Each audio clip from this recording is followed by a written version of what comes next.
Hi, Molly's കിച്ചണിലേക്ക് സ്വാഗതം. എല്ലാവരും സുഖമായിട്ടും സേഫായിട്ടൊക്കെ ഇരിക്കുന്നു. മഴ എങ്ങനെയുണ്ട്? വെയിൽ മാറി മഴയായല്ലേ? മഴ തകർക്കുന്ന കണ്ടോ? മഴ മഴ മഴ മഴ പെരുമഴ പെരുമഴ കണ്ടോ? തകർക്കുകയാണ് മഴ. ഒന്നും ചെയ്യാൻ വയ്യാത്ത ഒരവസ്ഥയിൽ മഴ ഇങ്ങനെ തകർത്തുകൊണ്ടിരിക്കുകയാണ്. കണ്ടോ? ഇനി കുഞ്ഞുങ്ങൾക്ക് സ്കൂളൊക്കെ തുറക്കാറായില്ലേ? നമ്മളൊക്കെ പഠിക്കുന്ന സമയത്തെന്ന് പറഞ്ഞാൽ അത്രയും ദിവസവും നല്ല വെയിലായിട്ടിരുന്നിട്ട് മിക്കവാറും ജൂൺ 2 സ്കൂൾ തുറക്കുന്നത്. ജൂൺ 2 പെരുമഴയായിരിക്കും. അപ്പോൾ നമ്മളന്ന് മിക്കവാറും കോടിയൊക്കെ ഇട്ട് നല്ല പുതിയ ബാഗ്, മിക്കവാറും അങ്ങനെയൊക്കെ ആയിരിക്കും. പുതിയൊരു കോടിയൊക്കെ ഇട്ടുകൊണ്ടായിരിക്കും ഞങ്ങളങ്ങ് സ്കൂളിൽ പോകുന്നത്. പെരുമഴയത്ത് നനഞ്ഞ് നമ്മളെ കോടിയൊക്കെ, നമ്മളെ പുതിയ ഉടുപ്പും പാവാടയൊക്കെ നനച്ച് കൊടുത്തായിരിക്കും ഞങ്ങളന്ന് സ്കൂളിലേക്ക് പോകുന്നത്. ആ പഴയ ഓർമ്മിച്ച് പോയതാണ്. ഇപ്പം ജൂൺ 2 ഇപ്പം എല്ലാത്തിനും കാലം മറിഞ്ഞ കാലമാണല്ലോ. ജീവിത രീതിയായാലും കാലം കെട്ട കാലം, എല്ലാത്തിനും ആ പഴയ കാലങ്ങളും പഴയ ഓർമ്മകളും പഴയ സ്നേഹങ്ങളും ഒന്നുമല്ലല്ലോ ഒരു കുടുംബങ്ങളിൽ നടക്കുന്നതല്ലേ. അതുപോലെ തന്നെയാണ് ഇപ്പം ലോകത്ത് നടക്കുന്നത്. അങ്ങനെ തന്നെയാണ്, എല്ലാത്തിനും കാലക്കേടുകളാണ്.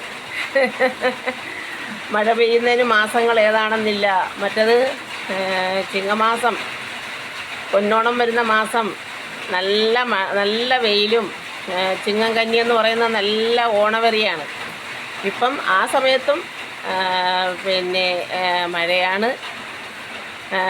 തുലാമാസത്തിലാണ് പിന്നെ മഴ തുടങ്ങുന്നത്. ഇപ്പം അങ്ങനെയൊന്നുമില്ല. മഴയ്ക്ക് ഏത് സമയത്ത് പെയ്യണമെന്ന് തോന്നുമോ ആ മഴയത്ത് പെയ്യും. നമുക്ക് മഴ കിട്ടുന്നോ അതുമില്ല. അങ്ങനെയൊക്കെ ഉള്ളൊരു വല്ലാത്തൊരു ഇതാണ്.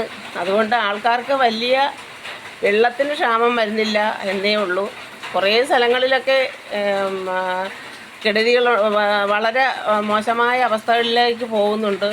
പിന്നെ നമ്മുടെ കൊറോണ വീണ്ടും തലപൊക്കി കഴിഞ്ഞു.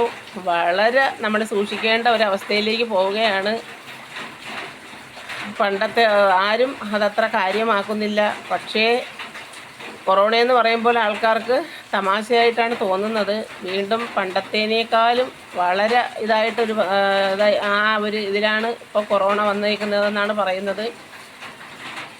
വന്ന് കിടന്നനുഭവിക്കുന്നേക്കാളും വന്നാൽ കൊള്ളാം നമ്മൾ കിടന്ന് അനുഭവിക്കാതെ അതൊറ്റ ഇതിലങ്ങ് തീരുക എന്നാണ് എൻ്റെ ഒരു അഭിപ്രായം. ഏത് രീതിയാണ് കൊറോണയെന്നല്ല, ഏതൊരു രീതിയായാലും നമ്മൾ കിടന്ന് അനുഭവിച്ച് ഏതൊരു അസുഖമായാലും എൻ്റെ ഒരു കാഴ്ചപ്പാടിൽ അങ്ങനെയാണ്. ഇപ്പം ഞാൻ തിരുവനന്തപുരത്ത് ജോലിക്ക് പോയായിരുന്നു.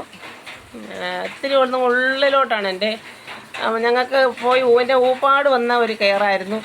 അതിന് പോയി ഇത്തിരി അങ്ങ് ഉള്ളിലെന്ന് പറഞ്ഞാൽ ആ സ്ഥലത്തിൻ്റെ പേര് ഇത്തിരി അങ്ങ് ഉള്ളിൽ പേരൂർക്കട പോയിട്ട് പിന്നെ അങ്ങ് ഉള്ളിലങ്ങ് പോകണമായിരുന്നു. അപ്പം അവിടെയൊക്കെ ചെന്നപ്പോഴത്തേക്കും അതൊരച്ചായൻ്റെ വീടായിരുന്നു. അവരാണ് ഹോസ്പിറ്റലിൽ കിടന്നത്.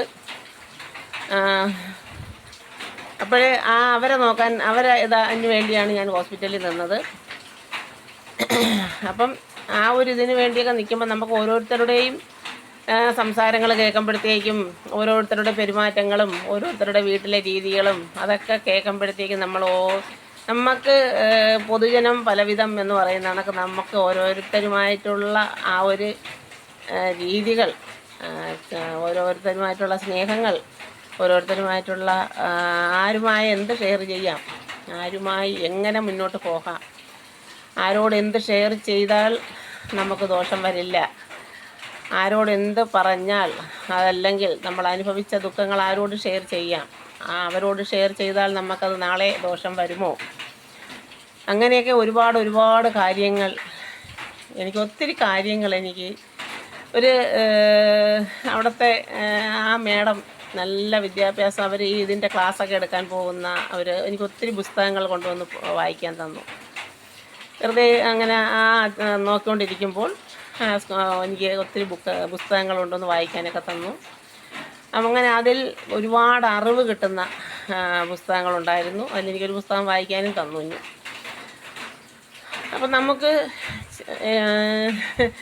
ചിരിക്കുന്നതെല്ലാം അല്ല, പണ്ടൊരു ഇത് പറഞ്ഞിട്ടുണ്ടല്ലോ, എന്താ എല്ലാം അതല്ല എന്നുള്ളൊരിതിൽ. അതുപോലെ നമ്മൾ ഓരോ കാര്യങ്ങളും നമ്മുടെ അനുഭവിച്ച ദുഃഖങ്ങളായാലും അനുഭവിച്ച വിഷമങ്ങളായാലും നമ്മൾ ആരുമായിട്ട് ഷെയർ ചെയ്യുമ്പോൾ അത് നമുക്ക് നാളെ ദോഷം വരുമോ എന്ന് ഒന്നുകൂടി ആലോചിച്ചതിന് ശേഷം മാത്രമേ ഷെയർ ചെയ്യാവൂ. ഒന്നാമത്തെ ഇതാണ്. പിന്നെ നമ്മൾ എത്ര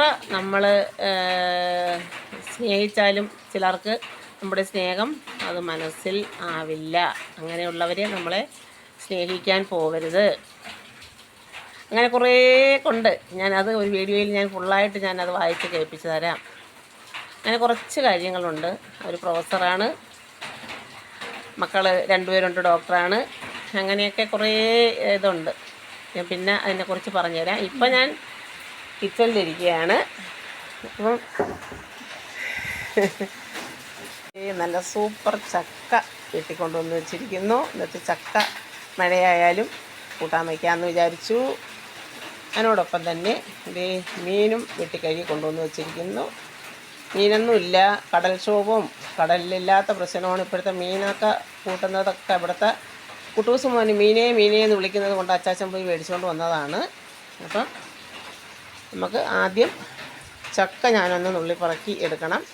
ആദ്യം നമുക്ക് മീൻ അടുപ്പിൽ വയ്ക്കാനായിട്ട് 2 ഉള്ളിയൊക്കെ തൊലിച്ച് അത് റെഡിയാക്കണം. അപ്പം നമുക്ക് വീഡിയോയിലേക്ക് പോയാലോ.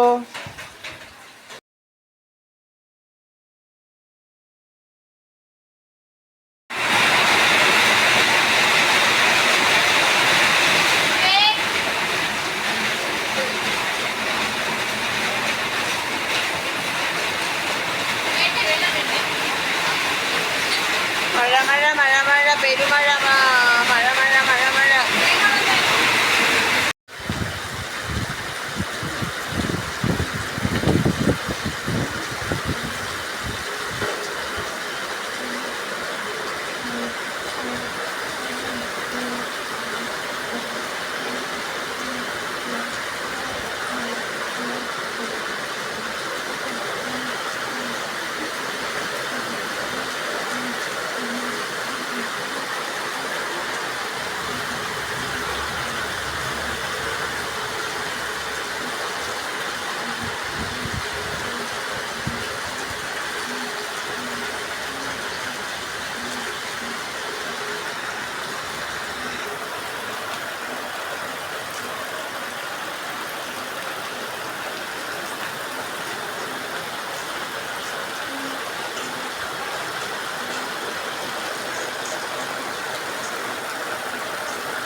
ഈ തുണിയെടുത്ത് വിട്ടേക്കുന്ന എനിക്കൊരു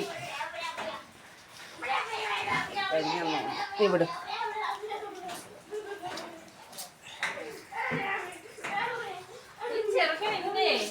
അപ്പം നമ്മുടെ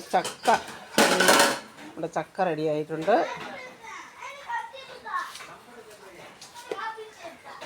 മഴ പെരുമഴയായിരുന്നു. പെരുമഴയെന്ന് പറഞ്ഞാൽ കറണ്ടൊന്നും ഇല്ല, അത്രയ്ക്കുള്ള മഴയായിരുന്നു. അപ്പം നമുക്ക് ചക്ക റെഡി ആയിട്ടുണ്ട്. മീൻ വയ്ക്കാനുള്ള എണ്ണ വെച്ചിരിക്കുന്ന കറിച്ചട്ടിയും ചൂടായിരിക്കുകയാണ്. അതാണ് അപ്പോൾ ഈ ചക്കയൊന്ന് അരപ്പൊക്കെ ഇട്ട് ഇട്ടിരിക്കുകയാണ്. പിന്നെ മീൻ കറി വയ്ക്കാനായിട്ട്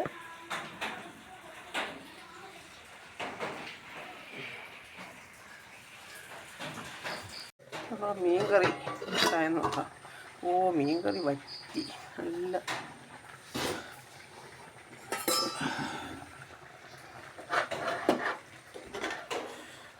തീ